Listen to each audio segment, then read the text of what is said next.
안녕하세요. 오늘은 제가 정말 잊을 수 없는 이야기를 들려드리려고 합니다. 지금은 벌써 60대가 되었지만 30여 년 전 젊은 시절의 이야기를 하려고 하네요. 정말 찢어지게 가난했던 그 시절을 떠올리면 지금도 가슴이 먹먹해진답니다. 그때의 저는 정말 초라했어요. 하지만 그 시절이 있었기에 지금의 제가 있는 것 같군요. 오늘은 제 인생에서 가장 큰 터닝포인트가 된 이야기를 들려드릴게요. 30여 년 전 저는 20대 후반의 젊은 주부였어요.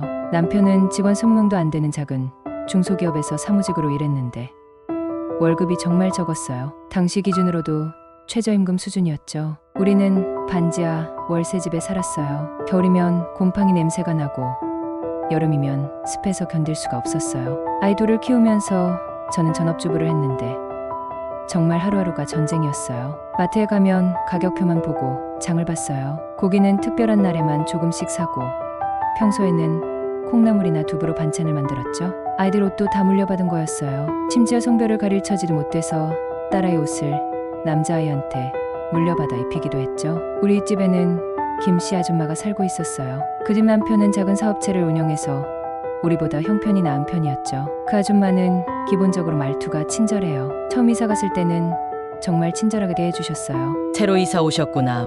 뭐 모르는 거 있으면 언제든지 물어봐요. 하면서 떡도 갖다 주시고, 하지만 시간이 지나면서 조금씩 느끼기 시작했어요. 이 사람이 우리를 동정의 시선으로 본다는 걸. 조금씩 친해지면서 김씨 아줌마는 항상 우리 집 형편을 구체적으로 물어봤어요. 남편 월급은 얼마나 받아? 애들 학원은 안 보내? 이런 식으로 은근히 캐묻는 거예요. 그리고 동네 아줌마들과 얘기할 때면 아래층 사는 젊은 여편네 참 불쌍해. 남편이 능력이 없나 봐. 이런 식으로 얘기하는 소리가 다 들렸어요. 저는 그런 소리 들을 때마다 정말 부끄럽고 화가 났지만 참을 수밖에 없었어요. 실제로 우려 가난한 게 사실이니까요. 그리고 그 아줌마가 우리 집에 놀러 올 때는 제가 살림의 보탬이라도 되고자 항상 집에서 부업을 하고 있었으니까요. 그런데 김씨 아줌마가 가끔 선심을 쓰는 방식이 정말 기가 막혔어요. 첫 번째가 아이스크림 사건이었어요. 어느 여름날 얘들아, 아이스크림 먹어라. 하면서 가져온 건데 포장을 뜯어보니까 개미 여러 마리가 얼려져 있는 거예요. 그것도 그냥 실수가 아니라 아이스크림 포장지가 뜯겨져 있는 사이로 개미가 들어간 거예요. 아이들은 평소의 단맛을 자주 먹을 수 없으니 그마저도 모르고 좋아했지만 저는 정말 기가 막혔어요. 그래도 아이들 앞에서는 아이고 고마워요 할 수밖에 없었죠. 두 번째는 반찬 사건이었어요. 국을 많이 끓였는데 나눠 먹어요. 하면서 가져온 찌개인데 맛을 보니까 완전히 짜고 쉰맛이 나는 거예요. 아마 며칠 된 찌개를 다시 끓인 것 같았어요. 세 번째는 옷 사건이었어요. 이거 안 입는 옷들인데 애들 입혀봐요. 하면서 가져온 옷들이 조이 먹어서 구멍이 뚫려 있고 곰팡이 냄새가 나는 옷들이었어요. 세탁을 해도 냄새가 빠지지 않을 정도였죠. 그럴 때마다 에이 아까운데 왜 버려요? 우리가 잘 입을게요. 이런 식으로 말하면서도 속으로는 이걸 사람 줄 물건이라고 가져오나 싶었어요. 이런 일들을 남편에게 얘기하면 그래도 주는 건데 뭘 그렇게 예민하게 굴어. 우리가 받을 처지 아니야? 이런 식으로 오히려 저를 나무라는 거예요. 여보, 그게 그냥 주는 게 아니라 우리를 무시하는 것 같아. 무시하긴 뭘 무시해. 피해의식 갖지 말고 우리가 잘 살면 되는 거 아니야? 남편은 항상 이런 식이었어요. 제 마음은 헤아려 주지 않고 그냥 참고 살라고만 했죠. 저는 그때 정말 외로웠어요. 세상에서 가장 가까운 사람이 내 편이 되어주지 않는다는 게 이렇게 서러운 줄 몰랐어요. 그러던 어느 날 더 이상 참을 수 없겠다는 생각이 들었어요. 김씨 아줌마가 또 동네 아줌마들에게 아래층 젊은 여편네는 정말 팔자가 사나워. 남편도 무능하고. 이런 얘기를 하는 걸 들었거든요. 그날 밤 남편에게 말했어요. 여보, 나 나가서 일할래. 갑자기 무슨 소리야? 집안일도 제대로 못하면서 무슨 일을 해? 이렇게 무시당하면서는 못 살겠다고. 나도 돈 벌어서 당당하게 살고 싶어.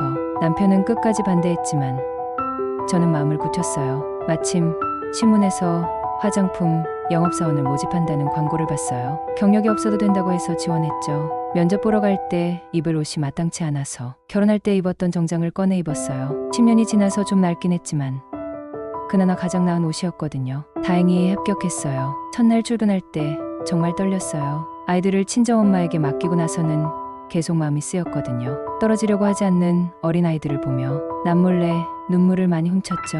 첫알은 정말 힘들었어요. 지집마다 돌아다니면서 화장품을 팔아야 하는데 거절당하는 게 일상이었어요. 필요 없어요. 시간 없어요. 이런 말들을 하루에도 수십 번씩 들었죠. 집에서도 분위기가 좋지 않았어요. 남편은 괜히 나와서 고생한다. 집안일이나 제대로 해.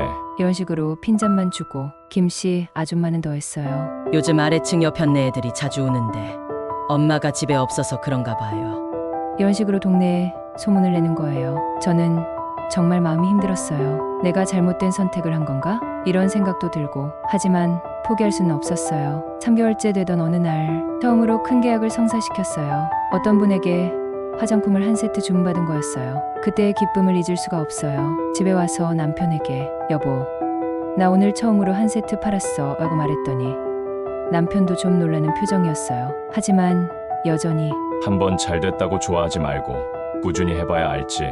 이런 식으로 시큰둥한 반응이었죠. 저는 더욱 열심히 했어요. 새벽 6시에 일어나서 아이들 아침 준비하고 친정엄마가 오시면 바로 영업을 나갔어요. 단순히 제품만 파는 게 아니라 고객들과 진짜 관계를 만들려고 노력했어요. 화장법도 알려드리고 고민 상담도 들어드리고 6개월이 지나니까 조금씩 단골 고객들이 생기기 시작했어요. 땡땡씨가 추천해주는 제품은 믿을만해요. 이런 말을 들을 때 정말 뿌듯했죠. 1년이 지나자 저는 그 회사에서 월 매출 1위를 기록했어요. 월급도 남편 월급의 2배가 되었고요. 아이들에게도 이제 하고 싶은 걸 해줄 수 있게 되었어요. 하원도 보내고 옷도 새 걸로 사주고 아이들이 엄마 고마워 할 때마다 정말 뿌듯했어요. 남편의 태도도 조금씩 바뀌기 시작했어요.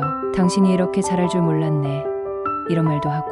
그런데 이상하게도 김씨 아줌마의 태도가 더 나빠지기 시작했어요. 예전에는 그래도 불쌍한 척이라도 했는데 이제는 아예 대놓고 시기하기 시작한 거예요. 저 집 옆편네 밖에서 무슨 일 하는지 몰라. 애들은 팽개치고 말이야. 갑자기 돈이 어디서 나오는 건지 의심스러워. 정당한 일인지. 여자가 밖에 나돌아다니면서 돈 버는 게 뭔가 수상해. 이런 식으로 동네방네 험담을 하고 다니는 거예요. 하지만 저는 상관없었어요. 저의 일의 보람과 성취를 느끼고 있었으니까요. 무엇보다 우리 가족이 여유가 생기기 시작해서 정말 눈물 나도록 기뻤어요. 그렇게 몇 년이 지나고 김씨 아줌마 남편의 사업체에 큰일이 생겼어요. 어음을 막지 못하고 결국 부도가 난 거예요. 그리 살던 집도 담보로 잡혀 있어서 경매로 넘어갔어요. 하루아침에 집을 잃게 된 거죠. 김씨 아줌마 가족은 이사를 가야 했어요. 그것도 보증금이 부족해서 월세로 들어간 거였죠. 낙담한 김씨 아줌마는 그 이후로 알아누웠다고 하더라고요. 그러다 들리는 소문으로는 남의 집 일을 해준다는 이야기가 있더라고요. 저는 그 이후로 작은 사업체를 하나 시작했어요. 그동안 쌓아온 영업력을 바탕으로 같은 분야는 아니지만 노하우를 쌓아가며 한두 명 직원을 늘리다가 지금은 어엿한 50명 정도를 고용할 정도의 기업이 되었답니다.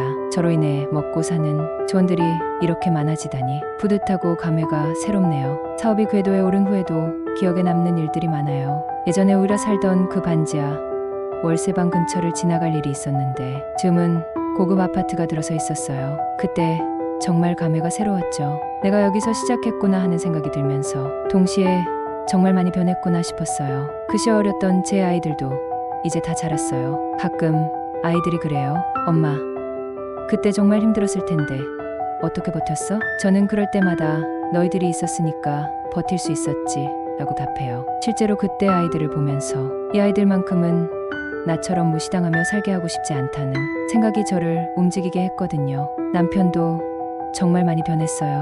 예전에는 제가 뭘 해도 시큰둥하고 타박만 했는데 지금은 정말 고마워해요. 당신 덕분에 우리 가족이 이렇게 잘 살게 됐어. 정말 고마워. 가끔은 그때 내가 당신을 더 지지해줬으면 좋았을 텐데. 하고 후회하는 말도 해요. 저는 그럴 때마다 그때는 그때고 지금은 지금이지. 우리 모두 그때보다 나아졌잖아 라고 말해요. 정말 긴 이야기를 끝까지 들어주셔서 감사해요. 이 이야기가 지금 힘들어하고 계신 분들에게 조금이라도 희망이 되었으면 좋겠어요. 인생은 정말 한 번뿐이에요. 그러니까 포기하지 말고 끝까지 최선을 다해서 살아보세요. 분명히 좋은 일이 생길 거예요. 저같이 평범한 사람도 해냈는데요.